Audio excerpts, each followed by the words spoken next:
Welcome to Episode 2. You are not your thoughts. Observing the mind without attachment. An original from the hidden shelves. Keys from the hidden path.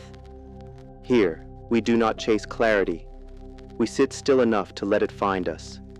This is a space of remembrance, where silence reveals, and where the voice you hear is not always yours to believe.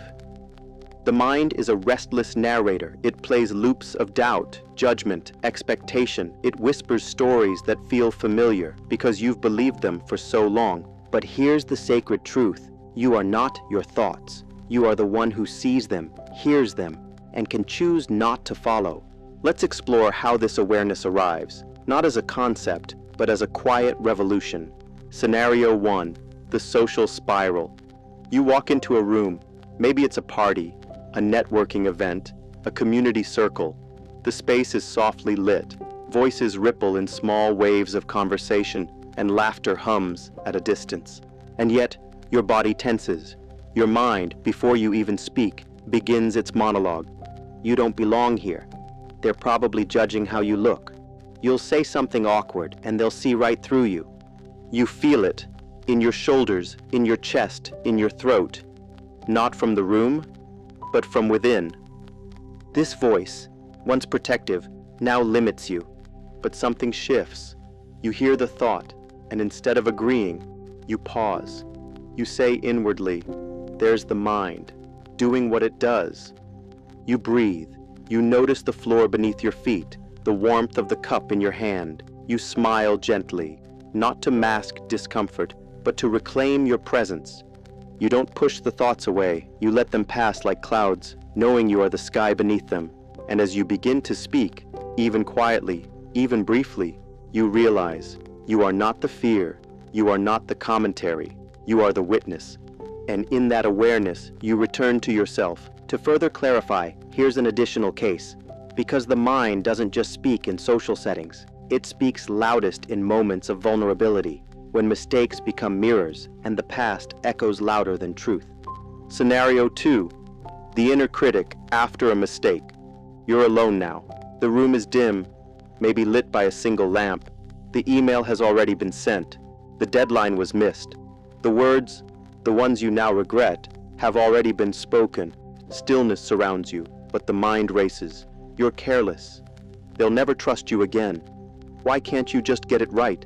The shame is subtle but sharp, a quiet ache in your chest. You replay it over and over, hoping to rewrite it with thought alone. You've left the moment and entered the courtroom in your mind, where you are the defendant and the judge. But then, something intervenes, not loudly, just enough. You hear the story, and instead of collapsing into it, you breathe.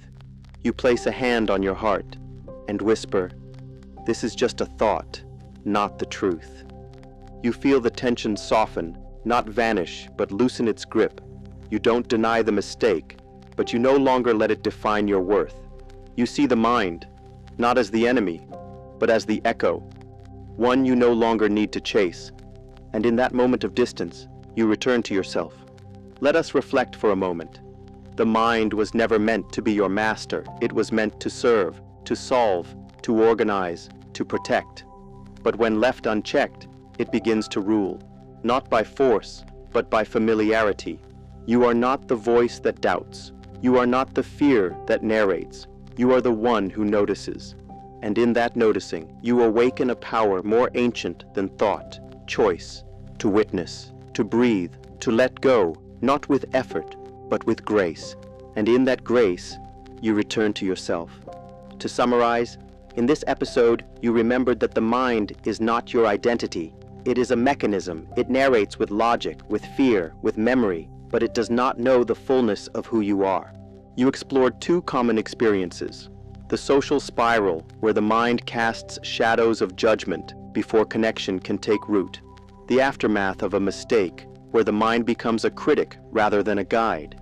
In both, you discovered the sacred pause, the moment you recognized the thought without becoming it. You reclaimed your role as the witness, and in doing so, you reclaimed your freedom. This is the quiet art of liberation, not from the world, but from the voices within it that are not yours to carry. And in that liberation, you walk the hidden path with more clarity, more presence, and more peace. Thank you for choosing presence over autopilot, for being here, not just in body, but in attention. In the stillness between thoughts, something older than words begins to speak, and it calls you home. What thought have you been believing without question? And what might happen if you witnessed it with tenderness instead of agreement? If this key unlocked a quiet knowing within you, share your reflection in the comments. Your insight may be the gentle reminder someone else needs to free themselves from the stories in their mind.